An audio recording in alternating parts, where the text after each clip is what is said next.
Wisconsin Broadcasters Association Hall of Famer Bob Berry ruled Milwaukee's airwaves in the 60s and 70s. He spoke with countless musicians and celebrities over the years. Bob collected remarkable recordings of these encounters, which he's now sharing with the public. Here's Bob. Mike Farrell, an American actor, best known for his role as Captain B.J. Hunnicutt on the television series MASH. He discusses this extremely popular TV show and how he got into showbiz. The fun really started when he told me a story about his daughter and how she embarrassed him during a People magazine interview in his home. Mike Farrell is on the air with us. Of course, he was B.J. Hunnicutt and still is in the reruns of MASH. How do you feel? MASH has been off. You stopped production now for quite a while. How do you feel about leaving it and about being away from it for a while? Well, it's kind of mixed. I miss the people. Sometimes I miss being in the compound and mixing it up with Hawkeye. But generally, I feel that the decision we made at the end was correct. And as you kind of indicated, I still is BJ in the reruns. It's not going to be something that's very far from me for very long, for some years to come. Do you still watch it once in a while? When I don't watch much television, frankly, but when I get the opportunity, I was in Texas last week speaking to a group and went back to the hotel, and the people next door to me had the door open and the television on, and there were those familiar voices coming out. When I see it, I certainly stop to watch it. Do you remember vividly those particular shows? As soon as you see one, you say, oh, yeah, that was the day that we did da-da-da. And, yeah. Most of the time, that's true. I mean, I can thread it together after a few minutes. The problem is we did them, you do a film scene by scene, and a lot of times I remember the scenes very well, but can't remember what exactly the thread of the show is. Of course, B.J. Hunnicutt was the husband every woman dreamed of and the friend every man wished he had. Is that the type of person Mike Farrell is?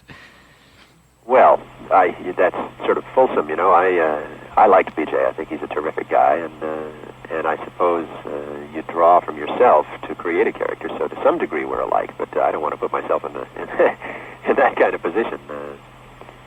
They always say that you have to be from New York or Los Angeles or some big city to get into the movies. Now, you were born in St. Paul, Minnesota. How did you make it to Hollywood?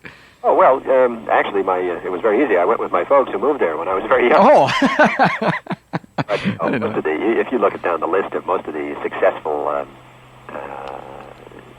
people in show business today, very few of them came from Los Angeles or New York. That's where you have to go to because that's where the business is. But the people from Muncie and Milwaukee and Toledo and Tulsa and all those people are the ones that have that aspiration and feel the drive and get on the buses or in the cars or on the planes and come out here, and that's what makes the business thrive.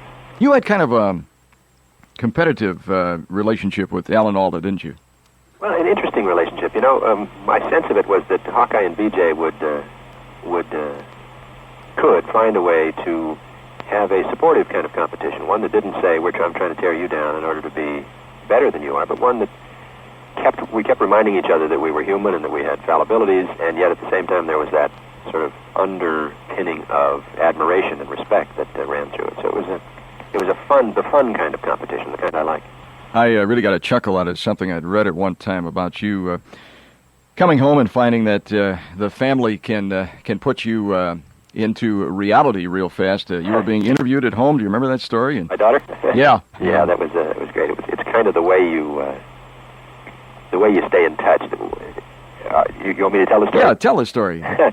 It was somebody was discussing, or I was discussing with somebody, the whole business of celebrity and how kind of if you listen to all this fulsome praise and if you begin to read your own publicity and believe it, you can really get a sense of your own importance far beyond the reality. And unfortunately, that's what happens too often to some of the people in my business. And I was just saying that your family can be a great way to keep you in touch. I was sitting in an interview of being asked all kinds of questions, and this reporter was actually just fawning and talking about how great I was, and I was getting kind of swelled up about it. And then my daughter's voice, this is when she was very young, came from the bathroom saying, "Daddy, I'm finished pooping. Come wipe me." So it brings you back down to ground zero. Yeah, right to reality, right. Mike, thanks so much for joining us. Bob Berry Calls the World. Yeah. Bye. Bob Berry. Thank you for listening to Bob Berry's Unearthed Interviews. Be sure to subscribe and rate our podcast on iTunes or wherever you find your podcasts. You can find all the episodes at WisconsinBroadcastingMuseum.org. Check out Bob Berry's book, Rock and Roll Radio Milwaukee. Book sale proceeds support Angels Kids Fund and Donate Life Wisconsin. The preceding program was made possible by a generous contribution from Terry Vaughn.